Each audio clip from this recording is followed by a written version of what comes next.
Hi, it's me, Tony.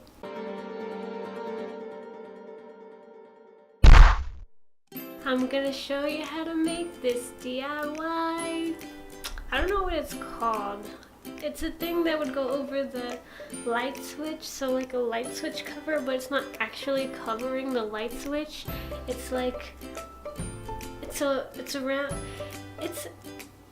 you'll see what it is. It's really easy and it's just made out of paper, and then you can tape it to the wall or, well, I use tape, so I would just tape it to the wall. But if you don't want to use tape, then I guess you can like use like thumbtacks or something, but then you'll see the thumbtacks, but I just use tape. Lumos Nox.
If you like this video, you can go ahead and do that. If you want to see more videos like this, you can subscribe to my channel, but I'm not gonna force you because I'm a Hufflepuff.